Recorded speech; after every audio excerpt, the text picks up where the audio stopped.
आप तो सीधे अभी कोर्ट से हमारे स्टूडियो आए हैं, आज क्या महत्वपूर्ण बातें हुई? देखिए, हमारी सुप्रीम कोर्ट में एक पीआईएल चल रही है 2017 से।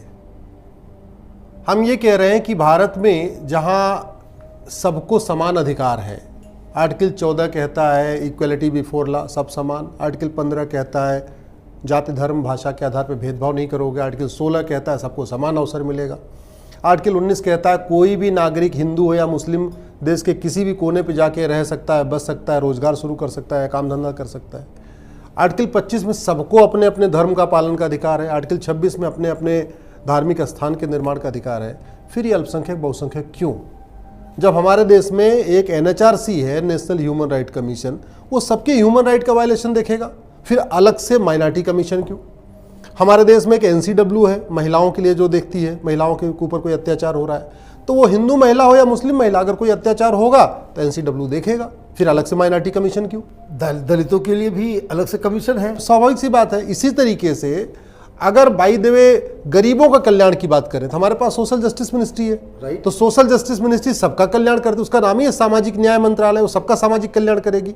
तो फिर अलग से 2006 में जो कांग्रेस ने अल्पसंख्यक कल्याण मंत्रालय बना दिया, इसकी जरूरत क्या है? देखिए, आप समझिए, भारत में वैसे तो कांग्रेस ने बहुत विभाजनकारी कानून बनाए, लेकिन एक कानून उन्होंने बनाया मंदिर का जब आंदोलन चल रहा था 1992 वाला, उसी समय एक कानून चुपचाप बना दिया था 1992 में, जिसको कहते हैं माइनॉरिटी कमीशन एक्ट। दूसरा उन्होंने 2004 में बनाया कांग्रेस की मनमोहन सिंह सरकार ने, माइनॉरिटी एजुकेशन एक्ट। तीसरा जहर घोला उन्होंने 2006 में और बना दिया माइनॉरिटी अफेयर मिनिस्ट्री। मतलब 2006 में माइनॉरिटी अफेयर मिनिस्ट्री बनी, क्या उसके पहले मुस्लिम्स का कल्याण नहीं हो रहा था? 1992 में जब माइनॉरिटी कमीशन बना, क्या पहले उसके पहले मुस्लिम्स का कल्याण नहीं हो रहा था? सब चल रहा था, लेकिन केवल और केवल जैसे अंग्रेजों की पॉलिसी थी divide and rule, same policy को कांग्रेस ने अडॉप्ट करते हुए ये दो कानून बनाए, 1992 में माइनॉरिटी कमीशन एक्ट, 2004 में माइनॉरिटी एजुकेशन एक्ट। हमने उन दोनों कानूनों को सुप्रीम कोर्ट में चैलेंज किया हुआ है।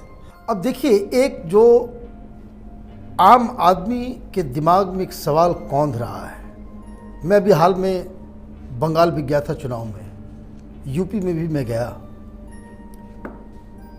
जो आंकड़े बताए जाते हैं और जमीनी हकीकत वो बिल्कुल अलग है। और जो मुस्लिम पॉपुलेशन जो लगातार जो बढ़ता चला जा रहा है, लोग ये कह रहे हैं कि अब देश का फिर से बंटवारा होगा क्या? आप मुझे बताइए कि आप तो इन कानूनी दांव पेच बड़े अच्छी तरीके से जानते हैं, क्या एक्चुअल स्टेटस है? मेरे हाथ में ये 5 अप्रैल 2007 का इलाहाबाद हाई कोर्ट का जजमेंट है, और इलाहाबाद का हाई कोर्ट का जजमेंट सरकारी आंकड़ों पर डिपेंड है। 2001 की जनगणना के अनुसार उस समय इलाहाबाद हाई कोर्ट ने कहा था कि 20 जिलों में मुस्लिम्स बहुत बड़ी तादाद में हो चुके हैं। नाम है उनका सहारनपुर, मुजफ्फरनगर, बिजनौर, मुरादाबाद, रामपुर, ज्योतिबा फुले नगर, मेरठ, बागपत, गाजियाबाद, बुलंदशहर, बदायूं, बरेली, पीलीभीत, लखनऊ, बाराबंकी, बहराइच, श्रावस्ती, बलरामपुर, सिद्धार्थनगर, संत कबीर नगर। ये मैं नहीं कह रहा हूं, इलाहाबाद हाई कोर्ट के जजमेंट में कोर्ट है, 56 पेज का जजमेंट है, 7वें पेज पे लिखा हुआ है, डाटा दिया हुआ है। दूसरा, मैंने जो पीआईएल फाइल किया हुआ है उसमें मैंने खुद के आंकड़े दिए हुए हैं। लद्दाख में हिंदू केवल 1% बचा है, मिजोरम में केवल 2% बचा हुआ है, लक्षद्वीप में केवल 2% बचा हुआ है, कश्मीर में केवल 2% बचा हुआ है, नागालैंड में केवल 8% बचा हुआ है, मेघालय में केवल 11% बचा हुआ है, अरुणाचल में केवल 28% बचा है। तो ऐसे भारत के 9 राज्यों में हिंदू खत्म हो चुका है। तो मतलब अगर राज्यों के हिसाब से देखें तो 9 राज्यों में हिंदू खत्म, जिलेवार देखें तो 200 जिलों में। और मैं आपको बात बता दूं कि ये जो सारे आंकड़े हैं, जो हाई कोर्ट का जो ऑर्डर है यूपी का, वो सेंसस 2001 पे आधारित है जी। और आपका भी जो डाटा होगा आई एम श्योर 2011 के सेंसस पे आधारित होगा, 11 पे। हाँ, और मैं इस बात पे शर्त लगाने के लिए तैयार हूं कि जो रिपोर्ट आएगी, जो अभी बनी नहीं है, ये आंकड़े इन सब आंकड़ों से कहीं ज्यादा खतरनाक और डराने वाले आएंगे। बिल्कुल बिल्कुल बिल्कुल, मैं आपसे सहमत हूं। तो हमारा ये कहना है कि जब हमारे संविधान में कहीं माइनॉरिटी कमीशन का जिक्र नहीं, संविधान में माइनॉरिटी अफेयर मिनिस्ट्री का जिक्र नहीं, संविधान में ये नहीं कहा गया कि आपको अल्पसंख्यकों के लिए विशेष प्रावधान करना है, तो फिर ये अल्पसंख्यक आयोग, अल्पसंख्यक कल्याण मंत्रालय क्यों? अल्पसंख्यक आयोग, अल्पसंख्यक कल्याण मंत्रालय की जरूरत पाकिस्तान में है, जहां के सभी नागरिकों को बराबर अधिकार नहीं है। अल्पसंख्यक आयोग, अल्पसंख्यक कल्याण मंत्रालय की जरूरत बांग्लादेश में है, जहां सभी नागरिकों को बराबर अधिकार नहीं है।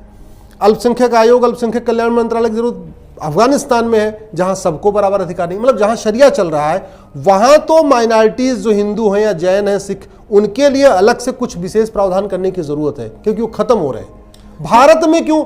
जब 1947 का डिवीजन हुआ, डिवीजन मजहब के आधार पे हुआ, देश का बंटवारा हो गया और जो यहां पे हैं उनकी संख्या डबल हो चुकी है। एक बात समझ में आता है कि अगर कोई एक कम्युनिटी कम हो रही हो, लगातार घटती हुई चली जा रही हो, फिर समझ में आता भाई ठीक है, इसको अल्पसंख्यक वाला प्रोटेक्शन दे दो तो जिससे कम से कम बच जाए, विलुप्त न हो जाए। ऐसा तो है नहीं। यहां तो पर्टिकुलर एक कम्युनिटी जो 1947 में 8% था वो 16% से ज्यादा हो चुका। हिंदू जो 90% थे वो 78% आ चुके। तो हिंदू कम हो रहे हैं, पर्टिकुलर कम्युनिटी बढ़ रही है, इसके बावजूद भी अल्पसंख्यक बहुसंख्यक, और वो हजारों करोड़ का बजट सेंटर के द्वारा खर्च होता है, हजारों करोड़ का बजट राज्यों के द्वारा खर्च होता है माइनॉरिटी के नाम पे। लेकिन अल्पसंख्यक कौन है किसी को पता ही नहीं। कौन अल्पसंख्यक है? 1% वाला अल्पसंख्यक कि 2% वाला कि 5% वाला कि 10% वाला, कहीं लिखा ही नहीं है। और अल्पसंख्यक डिस्ट्रिक्ट वाइज आइडेंटिफिकेशन होगा, तहसील के लेवल पर आइडेंटिफिकेशन होगा, स्टेट लेवल पर आइडेंटिफिकेशन होगा, कहीं कुछ लिखा ही नहीं। ये सारी बातें हाईकोर्ट के जजमेंट में है। ये हाईकोर्ट के जजमेंट में। बताइए कि मोटा मोटी इस देश में कितने ऐसे जिले होंगे कि जहां हिंदू माइनॉरिटी में आ गया हो? मेरी नज़रों में 200 जिले हैं जहां एक्चुअली हिंदू माइनॉरिटी हो चुका है। और जब ये 2022 और 23 में जब भी जनगणना होगी, इसका जो डेटा आएगा उससे बिल्कुल क्लियर हो जाएगा। मैं आपको जिलेवार बता देता हूं। असम के 9 जिले हिंदू खत्म हो चुके हैं, ये तो हेमंत शर्मा जी ने बोला हुआ है। ये जग जाहिर है कि बंगाल के 13 जिलों में हिंदू माइनॉरिटी आ चुके हैं। बिल्कुल, बहुत ही कम। बिहार के 6 जिलों में हिंदू माइनॉरिटी हैं। उत्तर प्रदेश के इसमें 20 जिले, इसमें बाकायदा इसमें लिखा हुआ है, आपके जजमेंट में लिखा हुआ है। तो 20 जिले यूपी के हो गए, 4 जिले आपके राजस्थान के हो गए, 2 जिले आपके हरियाणा के हो गए, 2 जिले आपके पंजाब के हो गए, 6 जिले आपके महाराष्ट्र के हो गए, 3 जिले आपके गुजरात के हो गए। इधर आप चलो हरिद्वार में बहुत बड़ी संख्या हो चुकी है। तो अगर आप ऐसे भी देख लो बिना जनगणना के भी, तो 200 जिले तो आपके टिप्स पे आ जाएंगे अगर पूरे देश में आप देखो। हाथ जोड़ के निवेदन करता हूं, इस वीडियो को कम से कम 10 लोगों को जरूर फॉरवर्ड करिएगा। अपने सांसद को, अपने विधायक को टैग करके ट्वीट करिए। आप मुझे भी टैग करिए, मैं उसको रिट्वीट करूंगा। आप मनीष जी को टैग करके उसको ट्वीट करिए, मनीष जी रिट्वीट करेंगे। लेकिन इसको रोकिएगा मत, खुद देखने के बाद रुकिएगा मत। कम से कम 10 लोगों को फॉरवर्ड करिएगा और फॉरवर्ड करने के बाद उनको अलग से एक मैसेज डालिएगा कि प्लीज इसको देख लीजिए। नहीं तो आजकल क्या हो रहा है, बहुत सारे मैसेज फॉरवर्ड हो जाते हैं, लोग देखते नहीं, क्योंकि दुनिया भर बहुत सारे। तो ये चूंकि बहुत गंभीर विषय है, इसलिए इसको फॉरवर्ड करने के साथ साथ नीचे लिख दीजिएगा इस वीडियो को देख लीजिए और देखने के बाद 10 लोगों को फॉरवर्ड कर दीजिए। बहुत बहुत आपने मुझे बुलाया, धन्यवाद, आभार। आपका बहुत बहुत धन्यवाद। तो